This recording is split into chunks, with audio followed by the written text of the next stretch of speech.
Hey folks, James from Twin Engines of Destruction here, and today we're going to be reviewing The Mandalorian Chapter 18, The Mines of Mandalore, directed by Rachel Morrison. Now, as you can tell, it's going to be a little bit of a change in format and style. Sadly, Ben could not be here. He had prior commitments. You know how life goes. But hopefully you don't mind too much. I'm going to be flying solo on this one, telling you what I thought about this episode. Now, I am filming this at 7 in the morning, so no beer for me, but I am having my morning coffee. So cheers, everyone. Get yourself a hot cup and join me. So Chapter 18, The Mines of Mandalore. What a great episode. The production quality was top notch on this one. The planet, the flight scenes, the fight scenes, the creepy ambiance of the planet, the atmosphere, the ruins of the city. We had great character moments from Din, from Bo, from Grogu. I mean, I gotta say, 9 out of 10. An outstanding addition to the Mandalorian Chronicles. Our story begins on Tatooine during the Boonta Eve Classic celebration, a nice little throwback to Episode 1, The Phantom Menace. Mando visits Peli looking for the IG memory circuit. She does her usual hijinks for comedy. I gotta say, I'm not a big fan of this character, but I don't hate her either. She's fine. And she convinces Mando instead to buy her R5 unit to take scouting on Mandalore. Interesting side note, you do see that she is missing a tooth. You did see her get that tooth knocked out during the Book of Boba Fett finale, for whatever that's worth. Next, Mando, Grogu, and R5 travel to the shattered world of Mandalore, and it looks incredible. I cannot keep gushing how much I loved this planet. The rough, stormy weather, the entrance, the angles, the crystallized, jagged surface, the dilapidated buildings beneath the crust. Easily the most interesting looking planet in this show's history. Not only that, but the N1 starfighter flying in through the surface, it looks really great. It looks just like an actual ship flying. Upon landing, the R5 goes beneath the surface to check for breathable atmosphere, and they lose contact with him damn near immediately. So of course, Mando has to check out what's going on. It's the first time he lays eyes on the ruined city of the once beautiful Sindari. And he's immediately attacked by these ugly mutants called Alamites. They remind me of the Dark Tower Stephen King novels. So of course, Mando immediately kicks their ass. Really awesome little fight scene. He retrieves the R5 unit back to the ship, and now him and Grogu are off to explore the city, make their way down to the mines.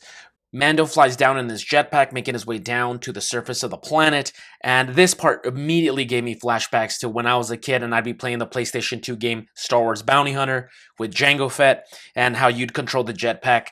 I've mentioned many times throughout the existence of the show that this show reminds me so much of a video game, complete with armor upgrades and weapons and stuff. This is the moment where there would be a platforming segment. Really fun. Just a lot of nostalgia right there.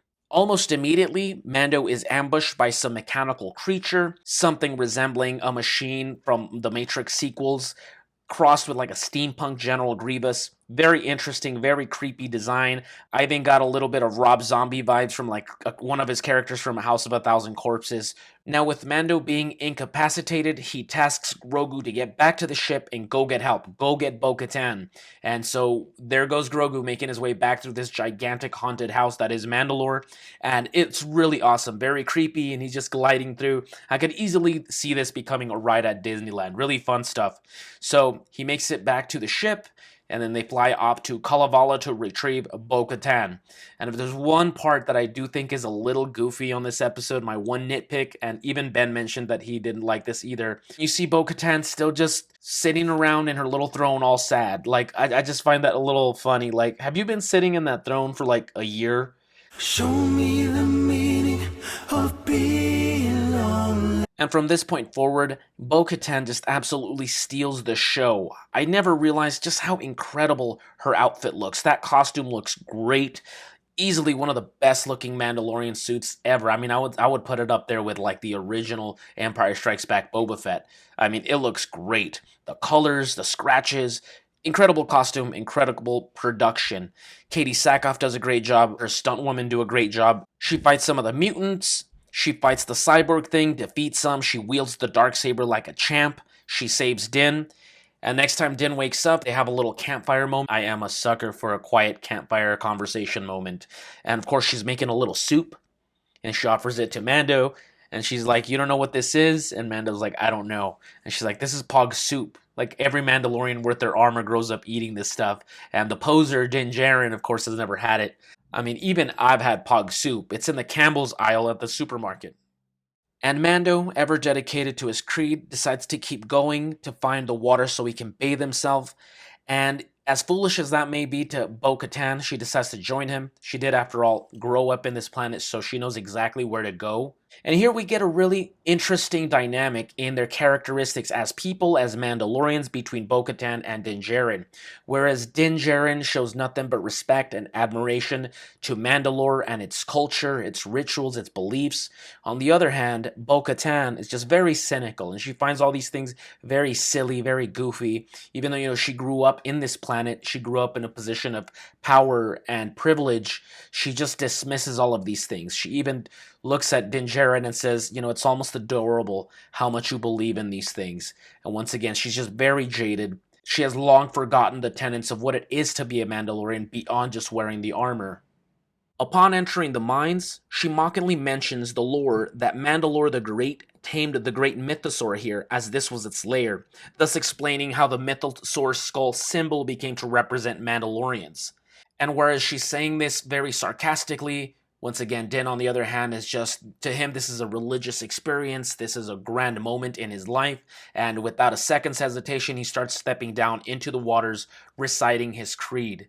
And immediately he's pushed down by something. Here we get another awesome Bo-Katan moment as she jetpacks her way into the water, just rocketing down looking for Mando. And in this brief scene where she finally finds Mando at the bottom of the water and she grabs him, as they are surfacing back up, she has a brief scene where she sees this gigantic eyeball. The mythosaur was actually there. Something she never even believed in. She actually gets to see it. We don't know if Din Djarin himself saw it. He was probably unconscious.